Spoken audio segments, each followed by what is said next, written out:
তুই ডাক। এই মফিজ, এই গলেন, এই ছোট লোক বাইরে। এই কারে ও বড় ভাই, আপনারা কেমন আছেন? বড় ভাই কইতেছ কেন? ওরা না তোমার বয়স ছোট? ছোট ভাই? আরে বয়সে ছোট যাতে কি, ওর তো আমার কাছে টাকা পায়, তাই সম্মান দিয়ে বড় ভাই বলতেছি। টাকা না এই তোর সম্মানের গোষ্ঠী গিলাই, তোর কাছে 5000 টাকা টাকা দে। আমার 7000। ভাই আপনাকে সবার সব টাকা আমি দিয়ে দেবো, আমার খালি 7টা দিন সময় দেন। এই তোর 7 দিনের খেতায় আগুন। আজকে 2টা বছর ধরে তুই আমগো টাকা নিয়ে ঘুরাইতাছস। আজ এই মুহূর্তে যদি তুই আমগো টাকা না দেস, তোরে বউরে আমরা দুইজনে তুইলা নিয়ে যাবো। হ্যাঁ কি বলেন ভাই, আমার বড় তুলে নিয়ে যাবেন মানে? দেখেন ভাই, আমার মা নাই, বাপ নাই, ভাই নাই, বোন নাই, ভালো একটা বাড়ি ঘর নাই, টাকা পয়সা নাই, আমার আছে শুধু সুন্দর একটা বউ। এটা যদি আপনারা উঠাই নিয়ে যান তাহলে আমি থাকুন কেন নেই, কাল লোকে থাকুন। ভাই এরকম কথা কেন না ভাই, আমার 7টা দিন সময় দেন, আমি টাকা দিয়ে দেবো। টাকা যদি না দিতে পারি তাহলে আপনাকে মরা মুখ দেখবো। কি মানে আপনারা আমার মরা মুখ দেখবেন। ভাই আপনাকে মরা বাপ মায়ের দোহাই লাগে, আমার মাত্র 7টা দিন সময় দেন, আমি সব টাকা পয়সা দিয়ে দেবো। দিলি বাপমার কথাটা দিলি তো আমার মনটা নরম করে। কিন্তু তুই মাফ কইরা হইছে 7 দিন মানে কিন্তু 7 দিন, 7 দিনের জায়গায় 8 দিন যদিও না, তোর খবর আছে। আর তোর বউরে আসলে উঠাইলে বুঝছো? চল আল্লাহ আল্লাহ, 7টা দিন তো শান্তিতে থাকতে পারো। হারামির বাচ্চা, বোটকার বাচ্চা, বোটকার একটু দামটা বাইর করে ফেলাই তো। এই পারুল, তুমি ব্যাগটেক নিয়ে কই যেতেছো? বাপের বাড়ি যাইতাছি। তোমার মতো এরকম চালচুলাহীন ঘাটের মরার সাথে আমি সংসার করব না। কি বলতেছো পারুল তুমি এইসব? আমার সাথে সংসার করবা না মানে? কেন আমার সাথে সংসার করবা না? বিয়ার আগে তুমি কি কইছিলা? তোমার দাদা বলে জমিদার, তুমি জমিদারের নাতি। ঠিকই তো বলছি, আমার দাদার নাম আসছিল জমিদার আলী, সেই হিসেবে আমি জমিদারের নাতি হলাম না? তোমার দাদার নাম জমিদার আলী না হইয়া ফকির আলী হওয়া দরকার ছিল। বিয়ার আগে তুমি আমার কি কইছিলা? তোমার বাপের টাকা পয়সা, চাকর বাকর, ধন সম্পত্তি সবকিছু আছে। অথচ আমি বিয়ার পর কি দেখলাম? তোমার এই সংসারে অভাব আর মাটির ঘর ছাড়া কিচ্ছু নাই। বিশ্বাস করবা কিনা জানি না পারুল, আমাদের টাকা পয়সা, ধন সম্পদ, বাড়ি গাড়ি, চাকর বাকর সবকিছুই ছিল, কিন্তু 98 বন্যায় সবকিছু ভাষায় নিয়ে গেছে, আমার শুধু রেখে গেছে।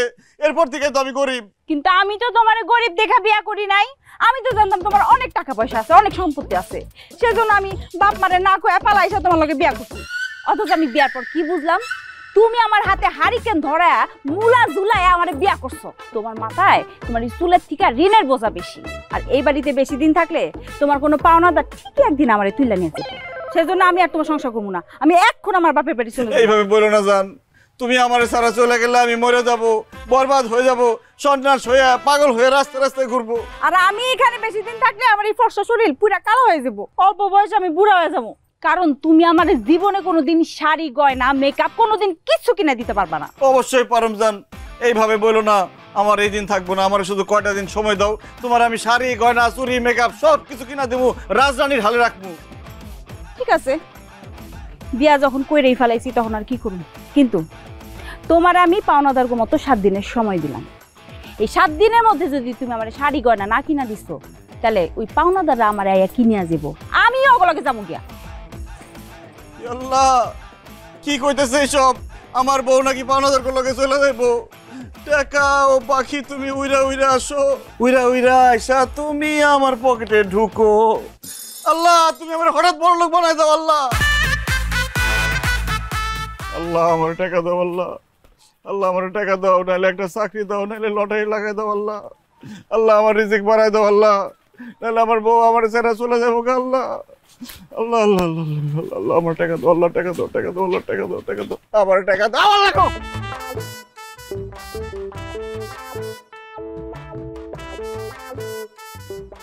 কিরে মফিজ্জা, কার ব্যাগ? জানি না ভাই, রাস্তায় টুকাই পাইছি। কি আছে ব্যাগে? কইতে পারুম না, খুলে দেখেন।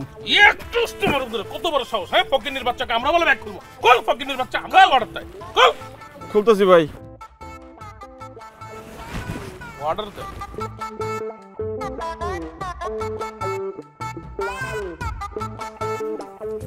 ওমা,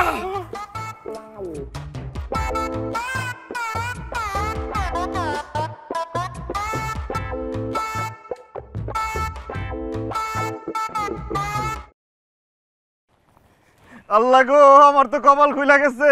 আমি তোমার কাছে টাকা চাইছি, তুমি আমার টাকার ব্যাগ ধরাই দিছো। আমার আর কোনো অভাব থাকবো না, কোনো দুঃখ থাকবো না, কষ্ট থাকবো না। এখন থেকে আমি পায়ের উপর পা তুইলা খামু আর ঘুমামু, যেখানে যাইতে মন চায় সেখানে যাবো, যা খাইতে মন চায় তা খামু। এখন থেকে এই মফিজ আর মফিজ না, মফিজ এখন হঠাৎ বড় লোক। আরে মফিজ, তুই তো এখন হঠাৎ বড় লোক। কি রে সরমাল কেন? ফকিন্নির পুত, তোর এত বড় সাহস, তুই এত গরিব হয়ে একজন হঠাৎ বড় লোককে তুই করে কইতাছস? সরি মফিজ, তুমি তো এখন অনেক বড় লোক। আমার ভাল লাগে, আমি তো তুই কইনি। এই ছোট লোকের বাচ্চা, ফকিন্নির বাচ্চা, তোর কত বড় সাহস আমার তুমি করে কবি না? আমরা আপনি করে কবি আর মফিজ স্যার করে কবি। মফিজ স্যার ভাইয়া, আপনি তো এখন অনেক বড় লোক, আমারে আপনার সেক্রেটারি চাকরিটা দিয়ে দেন, আমি খুব বেকার।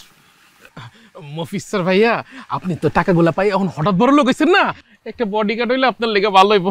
আসলে আমি মোটা দেখে আমার কেউ চাকরি দেয় না, মনে করো আমি বেশি বেশি খাই। কেন মান্দির পুতেরা, আজকে সকালবেলা আমার বাড়িতে গিয়ে আমার গালাগালি করছস, আমার হুমকি দিছস যে আমার বউরে তুইলা নিয়ে আবি, এখন চাকরি আজকে? মফিজ স্যার ভাইয়া, আমরা বোকা আছিলাম, গর্দব আছিলাম, নাদান আছিলাম, এই জন্যই ভুল কাজ করছি। আসলে আমরা ভাবিরে তুইলা নিতে চাইছিলাম ঠিকই, কিন্তু ভাবিরে তুইলা নিয়া ভাবির থেকে মায়ের আসনে বসাইতে চাইছিলাম, কিন্তু আমরা যেহেতু সেটা পারি নাই, তাই আজকে থেকে ভাবিরে আমরা মায়ের নজরে দেখবো। আর আপনারা বাবার নজরে। ওরে ফকিন্নির পুতেরা, তখন মতো গরিব বাচ্চা আমার দরকার নাই। ভাই বাচ্চার দরকার নাই, ঠিক আছে, কিন্তু ভাই আমারে আপনাকে বডিগার্ডের চাকরিটা দেন ভাই। আমি তো গরিব, এর মধ্যে মোটা, আমার খুব দরকার। আমার মতো একটা বডিগার্ড নেবেন, গুলি করলে আমি আবার সিনা পাইতে দিব। ঠিক কইছস, টাকা পয়সা হয়ে গেলে মানুষের শত্রু পারে, পরে আমার মাইরা ধরে আমার টাকা পয়সা নিয়ে যেতে পারে। আমার একটা বডিগার্ড দরকার। যা, আজকে থেকে তুই আমার বডিগার্ড। Yes sir. স্যার ভাইয়া, আর আমি তুই, তোর তো দেখতে ফকিনের মতো লাগে। তুই আজকে থেকে আমার পিয়ন, তুই আমার পিছন পিছন পানির বোতল, চেয়ার, ছাতি এটা দৌড়াদৌড়ি করবি। এখন টিপি বন্ধ কর, যা গ্রামের সবাই গিয়ে খবর দে মফিজ আর মফিজ না, সে এখন হঠাৎ বড় লোক, টাকার বস্তা পায়ে গেছে গা। আর আমি ও বাইর যাই, বোর কাজ যাই, টাকা পয়সা নিয়ে বেশিক্ষণ বাইরে ঘোরাঘুরি ঠিক না। যা স্যার।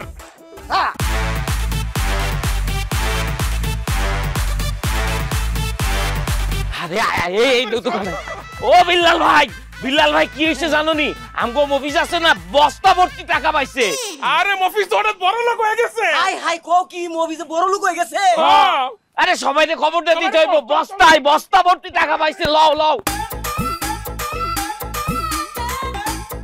আরে আফতাব কাকা, জানো কি হইছে? আমগো মফিজ আছে না, ওই তো বস্তা ভর্তি টাকা পাইছে। কাকা মফিজ হঠাৎ বড় লোক হয়ে গেছে। সবাইকে কইতে হইব গো ব্যাপারটা। হাই হাই এটা কি কয়? মফিজ বলে হঠাৎ বড় লোক হয়ে গেছে। ও আল্লাহ, আল্লাহ গো, ও আল্লাহ।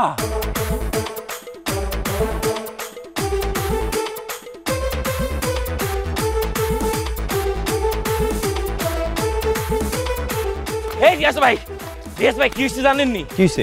আমগো মফিজ আছে না, ওই রাস্তার মধ্যে এক বস্তা টাকা কুড়ায় পাইছে। কতগুলা টাকা? এক বস্তা। আরে ভাই মফিজ হঠাৎ বড় লোক হয়ে গেছে। হ্যাঁ, চল চল চল সবাই সবাইকে কইতে হইব, কেউ বাদ যাইব না কিন্তু। মফিজও বড় লোক হয়ে গেল। তুই শালা সারা জীবন পড়ালেখা করে করলাম নাকি?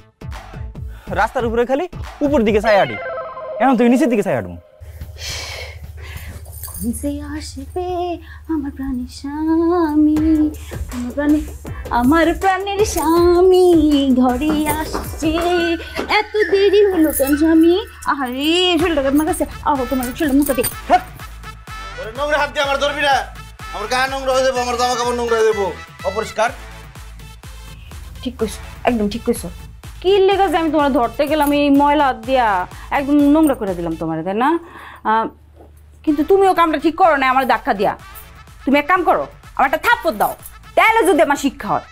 কেন বিয়ের পর থেকে তো সময় সুযোগ পাইলে আমার গালাগালি করতি, উঠতে বসতে উষ্ঠা দিতে চাইছস, কোন নিজ মারছস, এখন তো সুন্দর সুন্দর কথা কইতেছস, ঘটনা কি? ঘটনা তো আমি সব জানি। তুমি তো এখন আর গরিব নাই, তুমি এখন হঠাৎ বড় লোক হয়ে গেছো।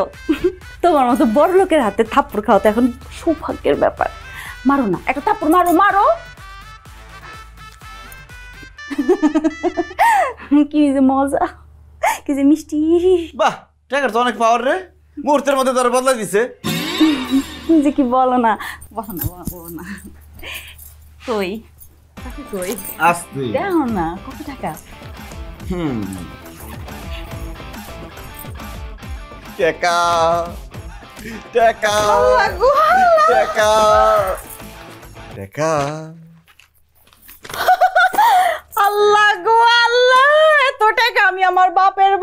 দেই নাই আল্লাহ। এই শুনো না, এই টাকাগুলো তুমি কি করবা? প্রথমেই তোর কাবিনের 2 লাখ টাকা দিয়ে লাথি মেরে তোর ঘর থেকে বাইরে করে দিবো। কি কি লেগা আমার বাই করে দিবা কে? কারণ টাকা হাতে আসার পর থেকে পুরান কোনো কিছু আমার আর ভালো লাগতেছে না। এই বাড়ি ঘর বিছনাপাতি সব পুরান ফেলাই দেবো, নতুন করে আনবো।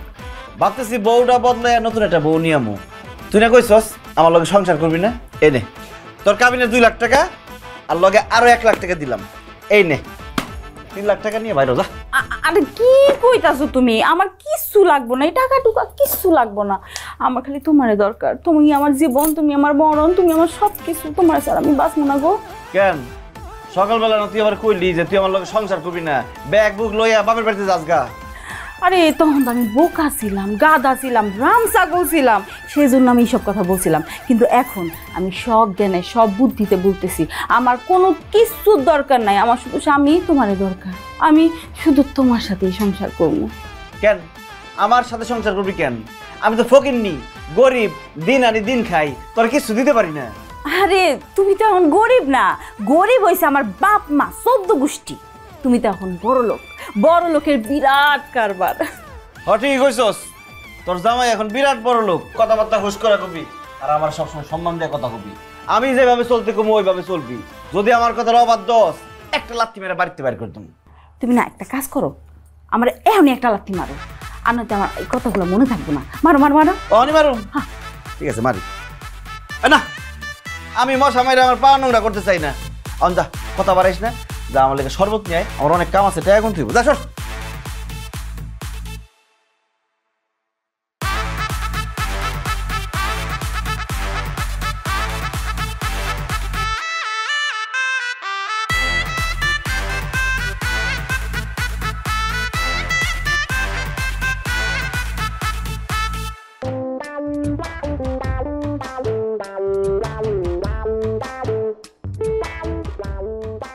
আব্বা আব্বা এই আব্বা ওহো আব্বা শুই কি রে চিল্লাইতেছস কেন? কি হইছে? আব্বা খবর শুনছো? কি খবর? আরে আমগো গ্রামের যে গরিব মফিজ ভাই আছে না, হ্যাঁ তো কি হইছে তার? আহারে অভাবের কারণে বোধ হয় মরে গেছে নাকি? এই অভাবের কারণে আবার বউটা বাইগা গেছে মনে হয় না? আরে না আব্বা, মফিজ ভাই হঠাৎ বড় লোক হয়ে গেছে। কি কস? মানুষ কেমনে হঠাৎ বড় লোক হয়? আব্বা সে আজকে রাস্তা দিয়ে যাইতেছিল, হঠাৎ করে রাস্তায় 1 ব্যাগ টাকা পাইছে, ব্যাস এতগুলা টাকা একসাথে পেয়ে সে হঠাৎ বড় লোক হয়ে গেছে। কি কস? রাস্তায় মফিজ 1 বস্তা টাকা পাইছে? ইসরে, ওই রাস্তায় মফিজের আগে আমি কেন গেলাম না? তাইলে তো ওই টাকাগুলি আমি পাইতাম। আমি বড় লোক আছি, তার থেকে আরো বেশি বড় লোক হয়ে যেতাম। সিনা আব্বা তুমি আর বড় লোক নাই, গ্রামের সবাই বলা বলি করতেছে এই গ্রামে এখন সবচেয়ে বেশি টাকা মফিজ ভাই, আর এই গ্রামের সবচেয়ে বেশি বড় লোক এখন মফিজ ভাই। তোমার দিন শেষ। না না না না, এইটা তো আমি হইতে দিব না। মফিজের সাথে একটা সম্পর্ক বানাইতে হইব, কারণ মফিজের এখন অনেক টাকা। তার সাথে সম্পর্ক বানাইলে আবার লাভই হইব, লস হইব না। টাকায় টাকা বানাইব, আর কারণে অকারণে মফিজের কাছ থেকে আমি উপকার পামু। এটা তো একদম ঠিক কইছো আব্বা, কিন্তু মফিজ ভাইয়ের লগে তুমি সম্পর্কটা বানাইবা কেন? কেন তোরে মফিজের সাথে বিয়া দিমু? সি সি আব্বা তুমি এটা কি কইতাছো? মফিজ ভাইয়ের লগে আমারে বিয়া দিবা মানে হ্যাঁ না একটা বউ আছে? চুপ থাক, বোকা মাইয়া কোথাকার। শোন, যাগো টাকা থাকে অনেক বেশি, তারা একটা না 10টা বিয়ে করতে পারে, কোনো অসুবিধা নাই। মফিজের কাছে এখন অনেক টাকা, তার একটা বউ আছে, আর একটা বউ তুই হইতেই পারোস, এইখানে তো দোষের কিছু নাই। শোন রে মা, সতীনের ঘরে গেলেও টাকা পয়সা নিয়ে তুই সুখে থাকবি, শান্তিতে থাকবি। তাছাড়া তোরে মফিজের সাথে বিয়া দিতে পারলে ওর কাছ থেকে টাকা নিয়া সামনের বছর আমি চেয়ারম্যানের নির্বাচন করতে পারবো। অতএব তোর মফিজ রে বিয়া করতে হইব, তোর সতীনের সংসার করতে হইব। আব্বা আমি তোমার মাইয়া না, আমার কোনো আপত্তি নাই, যেখানে টাকা সেখানেই আছে। মফিজ ভাইয়ের টাকা আছে, তার সেই টাকার জন্য তারে বিয়ে করে সতীনের সংসার করতে আমি রাজি। এই এই তো আমার মাইয়ার মতো কথা কইছস।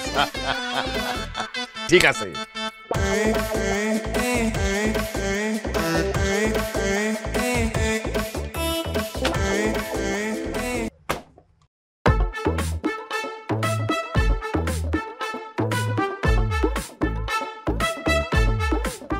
কিরে বাসার, কেমন আছোস? কি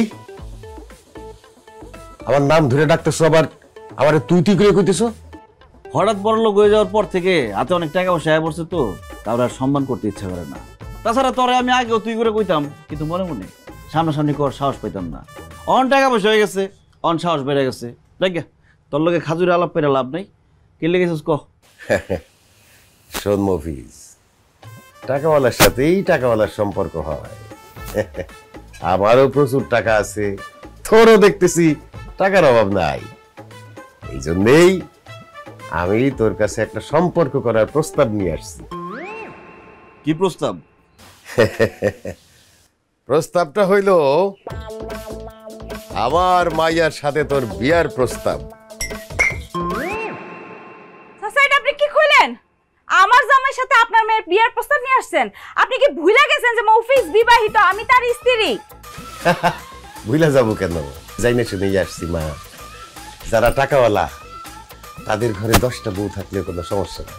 আমি তো তোমার জামাইরে একটা বিয়া করতে বলতেছি, তাও সেটা আমার মাইয়ারে। অসম্ভব, আমি বাইসা থাকতে আমার জামাইরে আরেকটা বিয়ে করতে দিব না। সব আমি জায়গা আছি না, একটা কথা কবি না। আচ্ছা বাসার, আমার তো ঘরে একটা বউ আছে, একটা বউ থাকতে আমি আরেকটা বউতে কি করুম?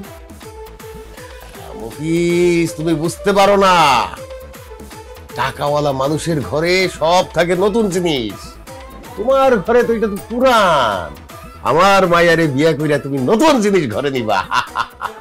সে আছে থাকুক, সতীন হিসাবে থাকুক, কিন্তু আমার মেয়ে হবে তোমার মেইন বউ, সে হবে সাইড বউ। চাচা, আমি সাইড বউ থাকবো? সব একদম খুব বেশি কথা কবি না। আচ্ছা বাসার, মানে বাসার চাচা, আপনার মেয়ে কি সতীনের ঘর করতে পারবো? আমার সতীনের সংসার করতে কোনো সমস্যা নেই মফিজ, তুমি তো দেখতে সুন্দর, আবার তোমার অনেক টাকাও আছে। আমি তো তোমার টাকা দেখে বিয়ে করতে চাইতেছি। এখন তোমার ঘরে সতীন আছে না পুতিন আছে, এটি দেখার বিষয় আমার। বাহ, তুমি তো অল্প বয়স অতিরিক্ত পাইয়ে গেছো। তা আমার ঘরে একটা বউ থাকার পরেও আপনার এই অবিবাহিত সুন্দরী মেয়েকে আমার কাছে কেন বিবাহ দিতে চাচ্ছেন? কারণ আমার মেয়ে তোমারে পছন্দ করে, আর আমার মেয়ে যেই জিনিস পছন্দ করে আমি তাকে সেই জিনিস আইনা দেওয়ার চেষ্টা করি।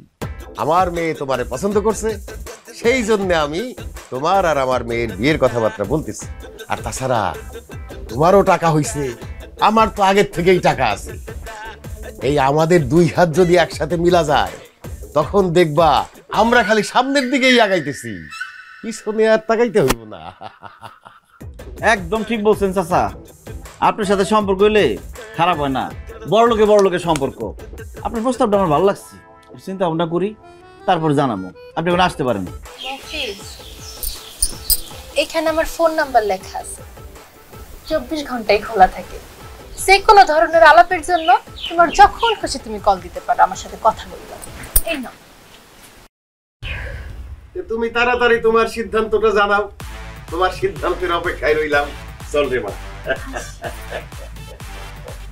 হারামজাদি, আমার স্বামীরে তুই বিয়া করতে চাস, আবার যে কোনো আলাপের জন্য তোরে ফোন দিতে কস? তোরে আমি খাইছি খারা। এই গোলাপি, খারা, তোর লগে আমার কথা আছে। আমার লগে আপনার আবার কি এর কথা? কি কথা বুঝছ না? দুনিয়াতে এত বেড়া মানুষ থাকতে আমার জামাই দিকে তুই নজর দিছিস কেন? আমার জামাইরে তুই বিয়া করবি কেন? কারণ আপনার জামাইর আমার ভাল লাগে, সেই জন্য আমি তারে বিয়া করব। ভাল লাগে না? আমার জামাই তো এখন অনেক টাকা, এই টাকার লোভে বিয়া করবি তুই? লোভী মাইয়া কোনানকার, তুই একটা লোভী, তোর বাপ একটা লোভী। হ্যাঁ ঠিকই কইছেন, আমিও লোভী, আমার বাপও একটা লোভী। টাকার লোভে লেগে আপনার জামাইরে আমি বিয়া করব। খবরদার, আমার জামাইরে বিয়া করা তো দূরের কথা, যদি আমার জামাই দিকে চোখ তুলে তাকাস না, একটা চোখ গাইলা দিবি। ভয় দেখাইতেছেন? হ্যাঁ, আমারে ভয় দেখান। আপনি কি মনে করছেন আমি আপনারে ভয় পাইতেছি? এক লগে সাইডটা প্রেম কইরা চারজনের লগে একসাথে ধরা খাইছি, তখনই ডরে নি, আর এখন আইছে ডর দেখানোর কথা বলতে। আমি আপনার কথা এক কান দিয়ে ঢুকাইয়া আরেক কান দিয়ে বাইর করে দিছি। আমি মফিজরেই বিয়ে করবো, ওর লগে সংসার করবো, আর তুই হবি আমার সতীন। সতীন হওয়ার লেগে রেডি থাক। কি কইলি তুই? আমি তো সতীন হবো? শয়তানি তোর ফাজিল মাইয়া, কত বড় সাহস আমার এই কথা কয়। আজকে মাইরি তোরে মিসকে ওই বলো তোর কত সাহস? এই এই মাইয়া, এই এই কি করতেছো? হ্যাঁ, গরিব গোমাতো রাস্তাঘাটে মারামারি করতেছো? ওর কত বড় সাহস, আমার জামাইরে বিয়া করতেছে, আজকে আমি ওরে মাইরি ফেলামু, লাশ ফেলাই দিমু, আমার মাথায় রক্ত উঠে গেছে। আমিও তো লাশ না ফেলে হেন থেকে যাবো না, আমি বুঝতে পারছি তোরে না মারলে আমি মফিজরে কোনোদিন বিয়া করতে পারুম না। বলি তুই আমারে খুন করবি? আমি আজকে তোরে খুন করবো, কারণ খুন না করলে তুই আমার জামাই পিছ ছাড়বি না। তোরে আমি মাইরাই ফেলামু। আবার মারামারি শুরু করছে, এমনি মারলে তো বইরে দেবো গা। আচ্ছা ঠিক আছে যাও, আমি গোলাপিরে বিয়া করুম না। শুনছস, আমার জামাই তোরে বিয়া করবো না, আমার জামাই থেকে 100 হাত দূরে থাকবি, বুঝছস? লোভী বাপের লোভী মাইয়া, যা দূরে গিয়ে মর। আরে টাকা পড়ে গেছে তোর, বেশি টাকা হলে যাও আর কি। আসো একটা ব্যাগ কিনে দিই। তোরে আমি দেখা নিমু একদম।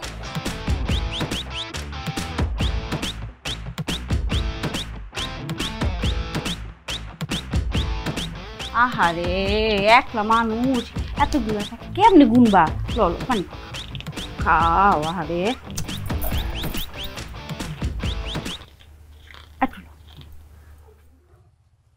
আরে জামাই, আরে জামাই দূরে দূরে আসো কেন? কাছে আসো, কোলাকুলি করি আসো। গরম লাগে না? এমনিতে টাকার গরম, আবার কোলাকুলি করতে আসছে। আর কিসের জামাই? আপনার মেয়েরে ভালোবাসা পলায় বিয়া করছিলাম দেখে আপনি কি কইছিলেন মনে নাই? আপনি কইছিলেন জীবনে কোনোদিন বলে আমার জামাই হিসেবে মাইনা নিবেন না। এখন আবার কোন মুখে জামাই বলতে আসছেন? লজ্জা করে না? আসলে হয়েছে কি জামাই বাবাজি, আমরা কোনো মানুষই না, আমরা মানুষের বাচ্চাই না, মানুষের জাতি না। আমরা যদি মানুষ হইতাম না, তাহলে কি তোমার লগে এই ব্যবহারটা করতে পারতাম? সারা জীবন যে অন্যায় করছি, যে খারাপ ব্যবহার করেছি তোমার সাথে, তার জন্য মাপ চাইতে আসছি। শ্বশুর আর শাশুড়িকে মাপ করে দাও, মাফ করে দাও। তোমার শ্বশুরের অবস্থা ভালো, ডাক্তার বলছে যখন মরে যাইব। আরে আমার আব্বা আম্মা এমনি করে কান্নাকাটি করতেছে, একটু মাফ করে দাও না। এই দেখ, আমি কান্দা বন্ধ করেন। হে বাসলিকের মরলে কিন্তু আমার কি যায় আসছে? আমি আপনাকে মাফ করতে পারুম না। আপনারা কত খারাপ। বিয়ার পরে আমরা বাইসে আছি না মরে আছি, আপনার মেয়েটা কেমন আছে জীবনে কোনোদিন খোঁজ খবর নিছেন? মাঝখানে আমি কত অসুস্থ হয়ে গেছিলাম, বিপদে পড়ে গেছিলাম। আমার শ্বশুর আব্বার কাছে 10,000 টাকা ধার চাইছিলাম, তখন সে আমারে বলছিল যে এই ফকিনের পুত্রে 10,000 কেন, 10 টাকাও দিব না। একটা কথা আছে না, যে নিজে যেমন অন্যরাও তেমনই ভাবে। হয়েছে কি জামাই জানো, আমি নিজে তো ফকিন্নির পুত, তুমি এত বড় ঘরের সন্তান, তোমারও ফকিন্নির পুত পাচ্ছি। আরে কি অন্যায়টা করছি। আচ্ছা জামাই, তুমি না আমার কাছে 10,000 টাকা দাস চাইছিলা? দাঁড়াও, এই লো 1 লক্ষ টাকা। হ্যাঁ দিতেছি। এটা ফেরত দিতে হইব না, উপহার, স্মৃতি উপহার। তুমি আমার উপর রাগ করো না, আমাকে মাফ করে দাও বাবাজি। মাফ করে দাও। তুমি 10,000 টাকা চাইছিলা, 1 লাখ টাকা দিছে। ও না আব্বা আমার উপর রাগ করে থাকো না। আমি একটা জিনিস বুঝলাম না, তুমি এত খুশি হইতেছো কেন? আমি থাকি টাকার সমুদ্রের মধ্যে, এই সমুদ্রের মধ্যে 1 ফোঁটা পানি ফেলায় কত খুশি। মনে আছে আম্মাজান, আমার বন্ধু আক্কাস বিয়ার পরে তার শ্বশুর বাড়ি থেকে একটা টাচ মোবাইল গিফট পাইছিল। আমি কত আশা করে আমার শাশুড়ির কাছে একটা টাচ মোবাইল চাইছিলাম। আমার কি কইছিলেন আপনি? যে ফকিন্নির পুত, তোর লগে তো সামনাসামনি মানুষ কথা কয় না, তুই আবার ফোন করে কথা কবি কার লগে? বাবু কি মনে করছো? এই কথা আমি ভুলে গেছি? আমি ভুলে যাই না বাবা, আমি এখনো মনে রাখছি। আল্লাহ ভালো, কেমনে আমি তোমার মুখের পরে এই কথাটা বললাম? চাইছো একটা টাচ মোবাইল, সেটা আমি কেমনে তোমার মুখের পরে না কইরা দিলাম? এই কথা মনে করে বাজান রে, কালকে সারা রাত ঘুমাইতে পারি নাই, 2 চোখের মতো আমি এক করতে পারি নাই। খালি কাঁদছি আর কাঁদছি, আর চিন্তা করছি কখন ভোর হইব, আমি মার্কেটে গিয়া তোমার জন্য একটা টাচ মোবাইল কিনব। এই যে বাসা, এই যে দেখো, একদম সুন্দর করে খুললা খেলা নিয়ে আসছি। এই যে টাচ মোবাইল দেখছো, অন্ত মোবাইলে পাইছো, একটু রাগ কমছে না? কেমনে রাগ কমবো? বিয়ার পরে এখন পর্যন্ত তোমার বাপ মায়ের জীবনে কোনোদিন দাওয়াত দিয়ে আমার একটু জামাই আপ্যায়ন করছে? তাই আমার রাগও কমবো না। ঠিক আছে জামাই, তুমি কালকাই আমাদের বাড়িতে যাইবা। তারপরে তুমি যা খাইতে চাও সব কিছু তোমার খাও, দরকার হলে আমি নিজে রান্না করুম। আমি এখন কইছি দেখে অহন দাওয়াত দিতেছে, তার আগে তো কর নাই। ভুল হয়ে গেছে জামাই বাবাজি, আসলে অনেক বড় ভুল হয়ে গেছে, সবকিছু গুলাই ফেলছি। কোনটা রেখা কোনটা যে আগে কমো সেইটাই ভাবতেছি। শোনো জামাই বাবাজি, কালকাই কিন্তু আমাকে বাড়িতে যাইবা, তুমি আমাকে বাড়িতে দাও। কি হলো চুপ করে আসো কেন? না যাবো না। জামাই বাবাজি, এই কথা কই আমাকে মনে কষ্ট দিও না। এখন এত কষ্ট সহ্য করতে পারবো না। তুমি যদি আমাকে বাড়িতে কালকে না যাও তাইলে আমরা এই বাড়িতে থাইকা হরতাল ধর্মঘট করবো। হ্যাঁ, যতদিন না তুমি আমাদের বাড়িতে যাইতে রাজি নাও ততদিন আমরা অনশন করুম, না খাইয়ে থাকুম। আরে কি কর না কর, এই বয়সে না খেয়ে থাকলে বাঁচবেন না মরবেন তা ঠিক আছে। আচ্ছা যাক গে, না খেয়ে থাকানোর দরকার নাই। আচ্ছা ঠিক আছে, কালকে গেলাম যাবো আপনাকে বাড়িতে, দেখি কি ঘোড়ার টিমের জামাই আপ্যায়নটা করে। আরে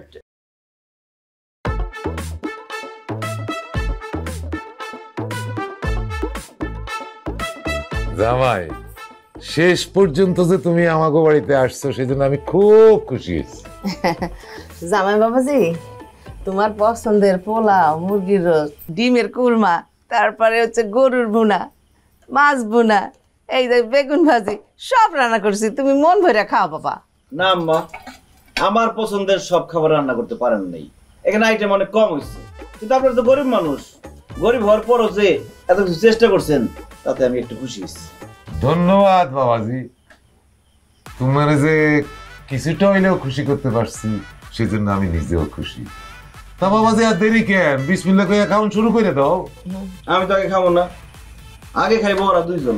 কেন ওরা খাইবো কেন আগে? কারণ ওরা খায় চেক করে দেখবো যে খাবারের মধ্যে কোনো বিষ মিশানো আছে কিনা। হায় হায় হায় হায়, জামাই বাবাজি এটা তুমি কি কও? খাবারের মধ্যে বিষ থাকবো কেন? এত অবাক হওয়ার কিছু নাই, বিষ মিশানোটাই স্বাভাবিক। আপনার তো গরিব ফকিন্নি, আপনার তো শত্রু নাই। আমার তো অনেক টাকা পয়সা, কারণ আমি হঠাৎ বড়লোক হয়ে গেছি, আমার অনেক শত্রু আছে, যে কোনো সময় আমার শত্রুরা আমার বিষ খায় মারা ফেলতে চাইবে। এই জন্য ওরা আগে খাইবো, খাইয়া চেক করে দেখবো যে খাবারের মধ্যে কোনো বিষ আছে কিনা। এইটা তুমি কি কইলে বাবাজি?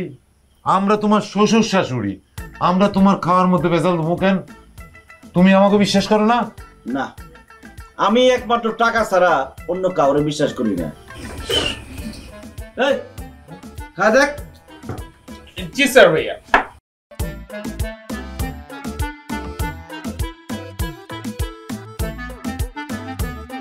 রিপোর্ট। স্যার ভাইয়া রিপোর্ট, খাবার কোনো ঝামেলা নাই, আপনি খাইতে পারেন, কোনো সমস্যা নেই, সব ঠিকঠাক আছে, কিন্তু খাবারের লবণ একটু বেশি হয়ে গেছে। স্যার ভাইয়া, মুরগির মাংসে ঝাল একটু বেশি হয়েছে, আর মুরগিটা দেশি না, ফার্মের। ওটা কোনো সমস্যা না, ওটা আমি ম্যানেজ করে নিতেছি। আব্বা আম্মা, আপনাকে অসংখ্য ধন্যবাদ দিতে পারতাম রান্না করার জন্য, যদি ফার্মের মুরগির জায়গায় দেশি মুরগি দিতেন। যাই হোক, পারুল হাত ধুয়ে দাও। কেন তুমি নিজের হাতটা নিজে ধুইতে পারতেছো না? আমার হাত ধুয়ে দিতে হবে কেন? না পারতেছি না, কারণ আমি বড় লোক, আমি বড় লোক হয়ে নিজের হাত নিজে ধুই কিভাবে? হাত কি ধোয়াই দিবা না উঠে যাবো গা? না না না না না, তাদের করো। এই স্যার ভাইয়া, এই পানিটা মিনারেল। গায়ে রয়েছেন কে? ভাত মারেন।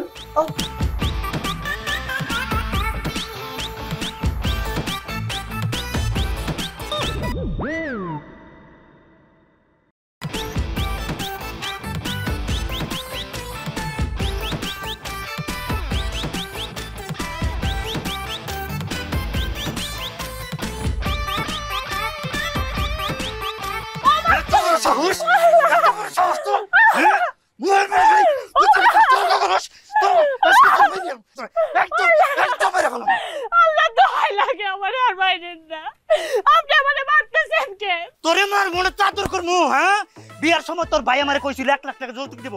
বিয়ার এত দিন হয়ে গেছে, টাকা কই? টাকা কই? তুই এখন যাবি তোর ভাইয়ের বাড়ি, যেমনে পারস তুই তোর ভাইয়ের কাছ থেকে আমার টাকাই না দিবি। টাকা না দিবি তোর একদম মেরে ফেলাম আমি। মাইরা ফালান আপনি আমারে মাইরা ফালাইলেও আমি আপনার 1 টাকা হইতে দিব না। আমি খুব ভালো কইরা জানি ওই টাকা আনলে আপনি নষ্ট করবেন নেশা কইরা জুয়া খেললা। আপনি একটা নেশা করে একটা জুয়ারি। তোর এত বড় সাহস, এত বড় সাহস তোর, তুই আমার নেশা করস, আমার জুয়ারি করস। আজকে তোর আমি মেরে ফেলাম, আজকে তোর আমি মেরে ফেলাম, আজকে তোর আমি মেরে ফেলাম। বাহ বাহ বাহ, কি সুন্দর দৃশ্য! জামাই তার বউরে শাসন করতেছে, গ্রাম বাংলার পুরানো ঐতিহ্য তুমি ধরে রাখছো। নিজের চোখের সামনে দৃশ্য দেখলাম অনেকদিন পরে, খুব ভালো লাগতেছে। আলমগীর, বাড়ি থামেলা কেন? বউ যদি কোনো অন্যায় করে জামাই তো শাসন করবেই, তুমি চালাই যাও না, দেখি ভালোই লাগতেছে। আমি কোনো অন্যায় করি নাই ভাইজান, আমারে শুধু শুধু মারতেছে।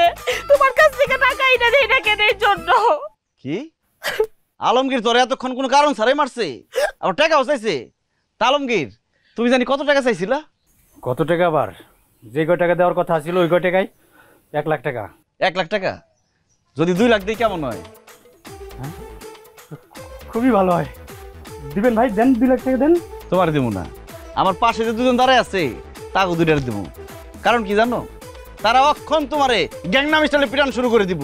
তুমি তোমার বোন জামাই, তোমার গায়ে তো আমি হাত তুলতে পারি না, আর তাছাড়া আমি গরিব মাইরা হাত নষ্ট করতে চাই না। তাই ওরা তোরে এখন গ্যাংনাম স্টাইলে মারবো, এমন মারবো মাইরা তোর হাড্ডি গুটি গুড়া বানায় ফেলাইবো। কি করলেন আপনি? টাকা দেওয়ার কথা কই আপনি টাকা দিতে পারেন না, এখন গুন্ডা পাঠায় না আমার উঠানে খাড়ায়া আপনি আমার হাড্ডি গুটি ভাঙবেন, আমি আপনার হাড্ডি গুটি ভাঙে আলাই দিব।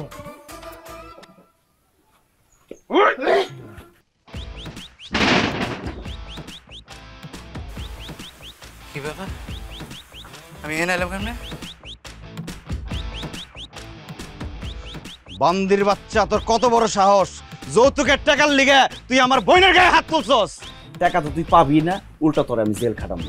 তোরে সারা জীবন জেলে রাখার লিগে যত টাকা খরচ করতে হয় আমি টাকা খরচ করুম, কারণ টাকার আমার কোনো অভাব নাই। চল থানায় চল। আয় ভাইজান, ভাইজান আপনার পাও দুটা কই, পাও দুটা আগাই দেন ভাইজান। ভাইজান, ভাইজান আপনি আমার মাফ করে দেন ভাইজান। ভাইজান আমার ভুল হয়ে গেছে, আপনি আমার মাফ করে দেন। হাজার বান্দির বাচ্চা। ভাইজান, ভাইজান আমি আর কোনোদিন আপনার বোনের অত্যাচার করবো না, আমি আপনার বোনের গায়ে হাত তুলবো না। অত দূরের কথা ভাইজান, মাফ করে দেন, আমার ভুল হয়ে গেছে ভাইজান। স্যার মাফ চাইলে তুই আমার বোনের কাছে মাফ চাবি, যা যা। কই আপনার বোন?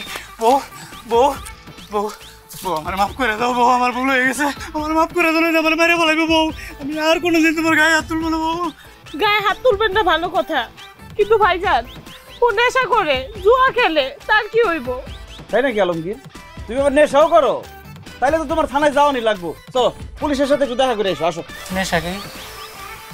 জোয়া কি? আজকে থেকে ভাই আমার জীবনে কোনো নেশা নাই, জোয়া নাই। এই যে আমি আপনার সামনে কাম ধরে করতেছি ভাইজান, এরপরে যদি আমি নেশা খাই আপনি আমার যেই শাস্তি দিবেন আমি মাথা হইতে নেবো ভাইজান। ঠিক আছে রাবেয়া, তোর ভাইয়ের এখন টাকার কোনো অভাব নাই, যত টাকা লাগে খরচ করুম, তোর যখন যেটা লাগে আমার ফোন করে জানাবি, বাড়িতে পাঠাই দেবো। এই বান্দির পুত, লাপ্তি খাইতে বুঝছস আমি কি জিনিস, যা যা কইছস মনে থাকে যেন। আমি একটা জিনিস ভাবতেছি, আমি যে হঠাৎ বড়লোক হয়ে গেলাম, এত টাকা দিয়ে আমি কি করুম?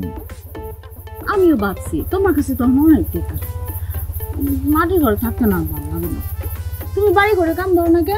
আর তোমার কেরাই কইছে আমি বাড়ি ঘরে কাম ধরতেছি না? আমি বাড়ি ঘরে কাম ধরে ফেলাইছি, 5 তলা বিল্ডিং হইব ওই জায়গায়। আর 5 তলা বিল্ডিং কেরা করবো? গ্রামের মিস্ত্রি? 5 তলা বিল্ডিং করবো জাপানের এক ইঞ্জিনিয়ার অং সিং পু। ওই পু ভাই কইছে এই ডিজাইন করতে বলে 1.5 বছর সময় লাগবে। 5 তলা বিল্ডিং হইব, তার উপরে একটা সুইমিং পুল, আহা মাথার উপরে পানি নিয়ে ঘুমামু। আর এই পাশে একটা পার্ক হইব, হাতি ঘোড়া বাঘ সিংহ দৌড়াদৌড়ি করবো। আর এই পাশে কাটাতারে বেড়া দিয়ে বানামু একটা আশ্রয় কেন্দ্র। গ্রামের যে অসহায় কুত্তা বিলে আছে তারা সেখানে থাকবে। চিড়িয়াখানা, মিনি জু। আমার যে কি ভালো লাগতেছে গো, আমার বিশ্বাস হয় না আমার কপালটা এত ভালো, আমি এমন ভালো একটা জামাই পাইছি, মানে বিশ্বাস করতে পারি না। আমি ধন্য হয়েছি ও গো ধন্য, তোমারই প্রেমেরই জন্য। তোর মার গলাটা কি সুন্দর, তোমার গলাটা কেমন জানি শুন নাই। সকাল বিকাল গান শিখে। ও মফিজ, আর মফিজ বাড়িতে আছো না?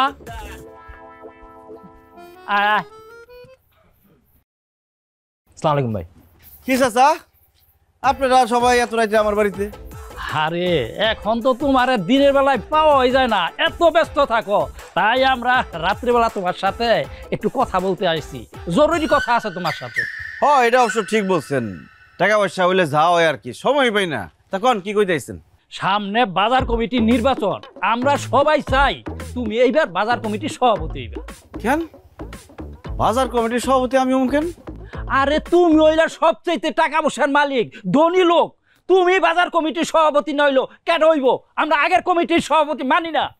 এটা অবশ্য ঠিক বলছেন চাচা, যেই বাজারে গিয়া সারা জীবন লাত্তি উষ্টা খাইছি, বাকি চাইও পাই নাই, সেই বাজারে আমি সভাপতি হমু, ভাবতে ভালো লাগতেছে। আব্বা তুমি না ভাবছিলা তুমি আগামী বছর এই গ্রামের চেয়ারম্যান নির্বাচন করবা, এই গ্রামের চেয়ারম্যান হইবা? বাবা বাবা কি আছে, আমি তো অবশ্যই নির্বাচন করতেছি এবং আগামী বছর আমি চেয়ারম্যান হইতেছি। এই আশা সাইরা দাও, তুমি এই গ্রামের চেয়ারম্যান জীবনেও হইতে পারবা না। কি কস? কেন আমি এই গ্রামের চেয়ারম্যান হইতে পারব না? কারণ গ্রামের সবাই চায় মফিজ ভাই এই গ্রামের চেয়ারম্যান হবে, আর মফিজ ভাই যদি একবার তোমার বিরুদ্ধে দাঁড়ায় তুমি জীবনে পারবা চেয়ারম্যান হইতে? হায় হায় রে, আমার এতদিনের স্বপ্ন ওই গ্রামের চেয়ারম্যান হওয়া এই মফিজ্জার কারণে ভাঙ্গা চুইরা চুরমার হয়ে যাব।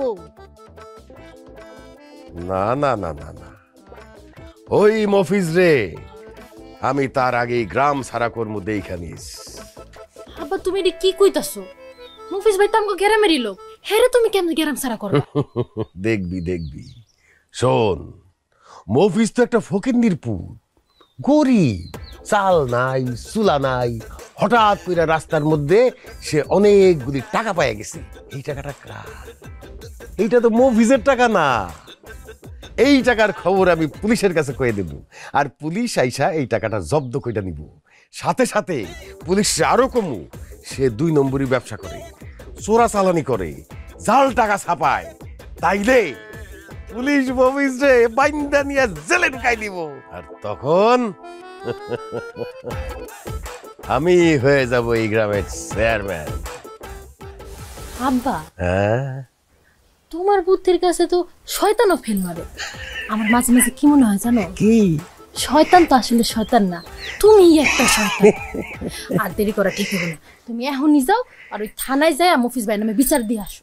স্যার, এই যে সেই মফিজ যার কথা আপনার আমি বলছি, এরা বাপ দাদা 14 গোষ্ঠী ছিল ফকিন্নির জাত ফকিন্নি। আমার বাড়িতে কাম করে খাইছে, হঠাৎ করে রাস্তার মধ্যে কিছু টাকা পাইয়া এখন বড় লোকই ভাব ফুটাইতেছে। আসলে তো স্যার এই টাকা তার না, এটা তো জনগণের টাকা।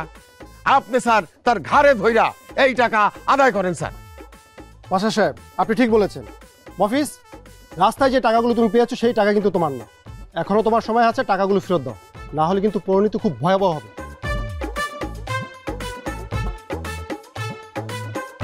ঠিক আছে স্যার, আইনে দিতেছি।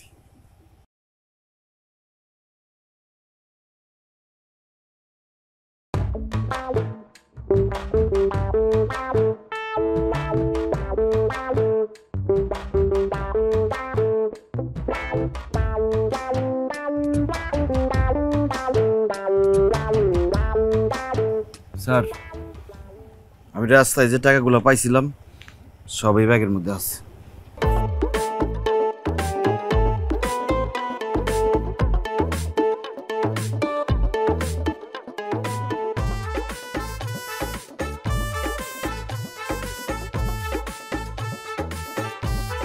আরে এগুলো তো নকল টাকা।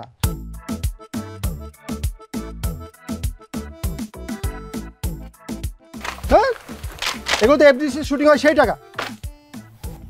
স্যার আপনি ঠিক বলছেন, এগুলো একটা আসল টাকা না, আমি এফডিসি থেকে ভাড়া নিয়ে আসছি। আসলে আমি রাস্তায় কোনো টাকাই পাই নাই। স্যার অসম্ভব, সে মিথ্যা কথা বলতেছে। এইগুলা স্যার নকল টাকা দিয়া আসল টাকা লুকায় রাখছে। আপনি ধৈর্য ডলা দেন, ঠিকই আসল টাকা সুর করে বাইর করে দিব। মফিজ, এখনো তোমার সময় আছে, আসল টাকাগুলো ফেরত দাও, না হলে কিন্তু তোমার খবর আছে। স্যার আমি সত্যি কথা বলতেছি, আমি রাস্তায় কোনো টাকা পাই নাই। এই টাকাগুলা আমি আমার এক বন্ধুরে দিয়ে এফডিসি থেকে ভাড়া আনাইছি, আনানোর পর রাস্তায় ফালাইয়া টুকায় পাওয়ার নাটকটা করছি। তারপর স্যার আমি হঠাৎ বড়লোক হয়েছি, আসলে বড়লোক হওয়ার অভিনয় করছি।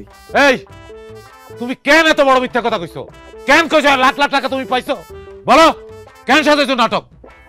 কারণ আব্বা, আমি আমার বউরে হারাইতে চাই না, সেই জন্য। মানে? আব্বা, আমি আমার বউরে অনেক ভালোবাসি। পরে যেদিন প্রথম দেখছি সেদিন আমার কাছে মনে হয়েছে আল্লাহ মনে হয় ওরে শুধু আমার জন্যই বানাইছে। প্রথম দেখাতেই আমি ওর প্রেমে পড়ে গেছিলাম, কিন্তু আমার মতো এরকম গরিব ফকিনের কাছে তো আপনারা মেয়ে বিয়ে দিবেন না। সেই জন্য আমি পারুলরে মিথ্যা কথা বলছিলাম। আমি বলছিলাম আমরা অনেক বড় লোক, আমাকে বাড়ি গাড়ি টাকা পয়সা চাকর বাকর কোনো কিছুর অভাব নাই। পারুল আমার কথা বিশ্বাস করে সুখে থাকার লিগে আপনাকে কথা না শুই না পলায় আমার বিয়ে করছে।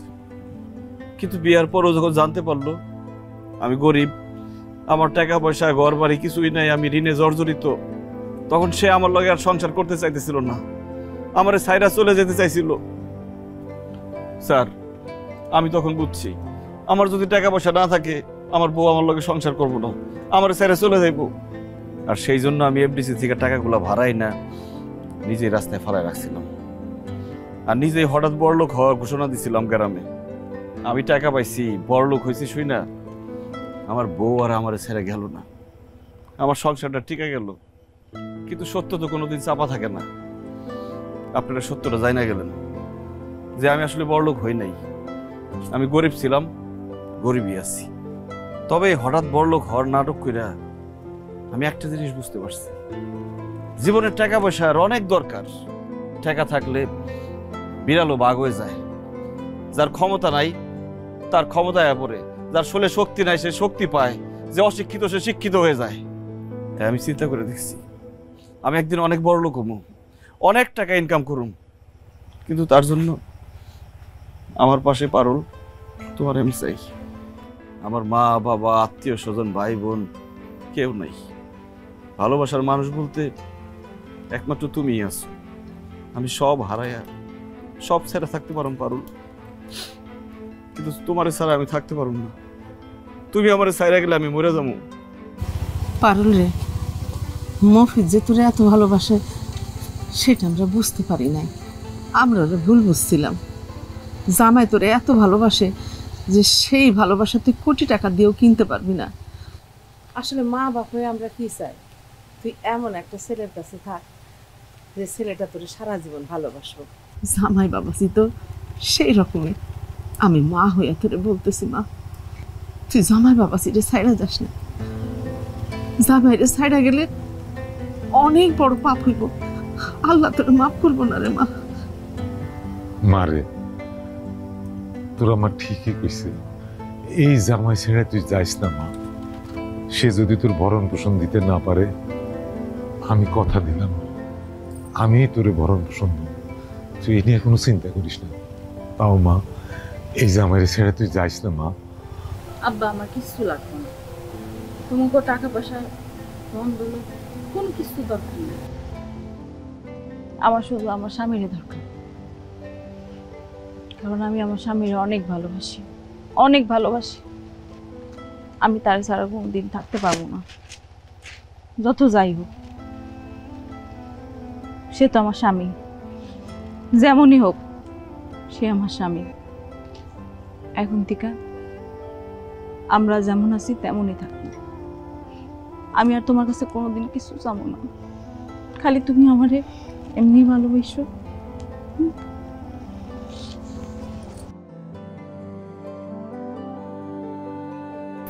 তাই চলো।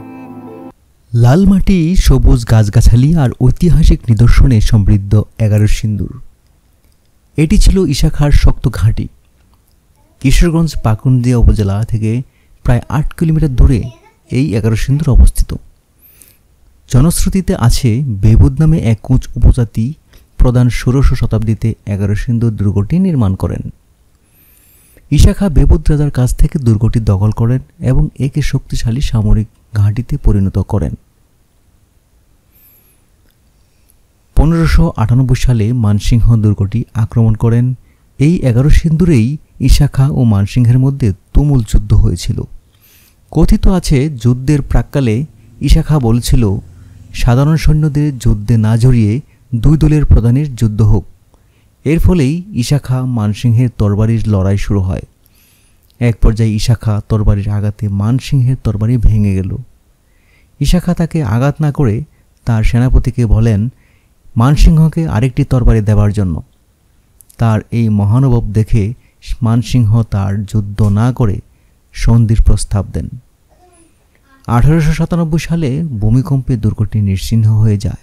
তবে দুর্গের ভেতরে একটি উঁচু ডিবি পাওয়া যায়, যেখান থেকে প্রতিপক্ষের বিরুদ্ধে কামান দাগানো হতো। ইশাখা নাম আমরা ঐতিহাসিকভাবে সকলেই জানি। 11 সিন্দুর গ্রামের মধ্যে ইশাখার দুর্গটি অবস্থিত। এখানে আমরা ইশাখার দুর্গের প্রায় চূড়াতে অবস্থান করছি। এখানে 11 জন আউলিয়ার নামে যে 11 সিন্দুর গ্রামটি নামকরণ করা হয়েছে। সেই 11 জন আউলিয়াদের মধ্যে এখানে গরিবুল্লাহ নামে একজন আউলিয়ার মাজার আমরা লক্ষ্য করছি। এই গরিবুল্লাহর মাজারের উপরের অংশটি দেখতে পাচ্ছি, এটা আর উপরে ছিল, কালক্রমে আস্তে আস্তে মাটি সরে যাওয়াতে আস্তে আস্তে নিচে চলে আসছে। আমরা এখন দুর্গটির একেবারে উপরে যাওয়ার চেষ্টা করব। তার আগে আমরা একটু দেখব যে এখানে প্রাচীন ইটের যে ঐতিহাসিক অনেক পুরাতন ইট যে আমরা লক্ষ্য করছি, ইটের যে স্তূপ ছিল, সিঁড়ি ছিল চারিপাশে, তার কিছু একটা ইট আমরা এখানে দেখতে পাচ্ছি। এই যে দেখুন, অতি প্রাচীন সেই ইটটি, একেবারেই চ্যাপ্টা এবং খুবই সরু ইটটি আমরা দেখতে পাচ্ছি। এবং করোনা মহামারীর কালে উপজেলা কর্তৃক এখানে দুর্গটি খনন করা হয়েছিল, যে এখানে ভিতরে আরও কিছু প্রত্নতাত্ত্বিক কোনো স্থাপনা আছে কিনা, ঐতিহাসিক স্থাপনা আছে কিনা দেখার জন্য। আমরা শুনেছি যে এখানে চারিপাশে কয়েকটি সিঁড়ি নাকি পাওয়া গেছে, এবং এটি আবার খনন করার পরে মাটিগুলি আবার ওইভাবে রেখে রাখা হয়েছে। এখন আমরা এই দুর্গটির একেবারেই চূড়াতে ওঠার চেষ্টা করছি। দুর্গের একেবারে উপরে আছি, দাঁড়িয়ে আছি। মনে হচ্ছে কোনো একটি বিশাল পাহাড়ের উপরে আছি আমরা, এরকম মনে হচ্ছে। আসলে এটি একটি মানুষের নির্মিত দুর্গ। ইশাখা মান সিংহের সাথে যে যুদ্ধ করেছিলেন, ইশাখা নির্মিত এই দুর্গটি অতি প্রাচীন এবং ঐতিহাসিক স্থানের মধ্যে অন্যতম একটি স্থান। এটি আরও উঁচু ছিল, বিশাল উঁচু ছিল। আস্তে আস্তে চারপাশে মাটি সরে যাওয়াতে ভাঙনের সৃষ্টি হয়েছে, এবং পাশে খনন করাতে অনেকটা নিচু হয়ে গেছে। অনেক মানুষের মুখে আমরা আশেপাশের লোকজনের মুখে শুনলাম যে এটা অনেক উঁচু ছিল, আস্তে আস্তে ভাঙনের কারণে নিচু হয়ে গিয়েছে।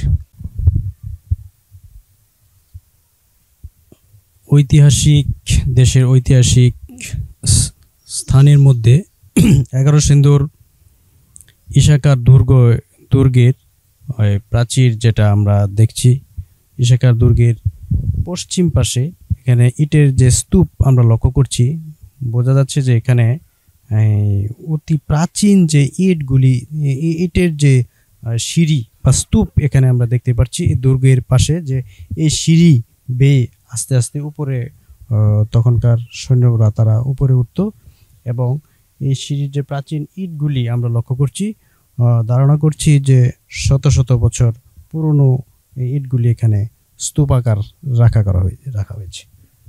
মূলত এটি পরিচিত ইশাখা দুর্গ নামে। ঐতিহাসিকরা মনে করেন বর্তমান প্রচলিত নাম 11 সিন্ধুর শব্দটি থেকে এসেছে। 11 সিন্ধু বা নদী থেকে, অর্থাৎ মূল শব্দ 11 সিন্ধুর কথাটি 11টি নদী বুঝিয়েছিল। এই গ্রাম ও দুর্গ এ নামে পরিচিত হওয়ার কারণ হলো একসময় এর কাছে ছিল অনেকগুলো নদীর সংযোগস্থল। ঐতিহাসিক দুর্গটি কালের আবর্তে ধ্বংস হয়ে মাটির ঢিবিতে পরিণত হয়েছিল। গত বছরের 2022 সালের এপ্রিল মাসে প্রত্নতত্ত্ব অধিদপ্তরের খনন কাজ পরিচালনা করে দুর্গটির সন্ধান পায়। সে সময় উদ্ধার করা হয় প্রত্নবস্তুগুলোর মধ্যে রয়েছে জীবাশ্ম পাথরের খণ্ড, পোড়ামাটির হাঁড়ি পাতিল, মাটির কলসের ভাঙা অংশ, প্রদীপদানি, অলঙ্কৃত ইট, হাতের বালা, পোড়ামাটির ভল, পুতুল ইত্যাদি। পাওয়া গেছে ইটের তৈরি বর্গাকৃতির প্রতিরক্ষা দেয়াল, জলাধার, চুন, সুরকি, মেঝে ও ইট সোলিংয়ের নিদর্শনও। কোচ উপজাতির প্রধান বিভূত দুর্গটি নির্মাণ করে এখানে তার রাজধানী বানান। এক পর্যায়ে বাংলার স্বাধীনচেতা প্রভাবশালী ভূস্বামী ভারভূঁইয়াদের অন্যতম ইশাখা দুর্গটি দখল করেছিল। 1589 খ্রিস্টাব্দে দিল্লির মোগল সম্রাটের বাহিনী দুর্গটি আক্রমণ করে, কিন্তু মোগল বাহিনী যুদ্ধে পরাজিত হয়ে ইশাখার সঙ্গে চুক্তি করে। 1700 শতকের শুরুর দিকে অহোম বাহিনী দুর্গটি দখল করেন। ইসলাম খাঁ তাদের পরাজিত করে দুর্গটি ধ্বংস করেন। 1897 সালে বিধ্বংসী ভূমিকম্পে ধ্বংসপ্রাপ্ত এই দুর্গের অবশিষ্টাংশ নিশ্চিহ্ন হয়ে যায়। সম্প্রতি সরজমিনে দুর্গ এলাকায় গিয়ে দেখা যায় প্রাচীন মাটির একটি ঢিবি ও চৌকোনা ইটের ভাঙা স্তূপ। দুর্গ চত্বরে প্রাচীন ইট, মৃৎ পাত্রের ভাঙা অংশ ছড়িয়ে ছিটিয়ে পড়ে আছে।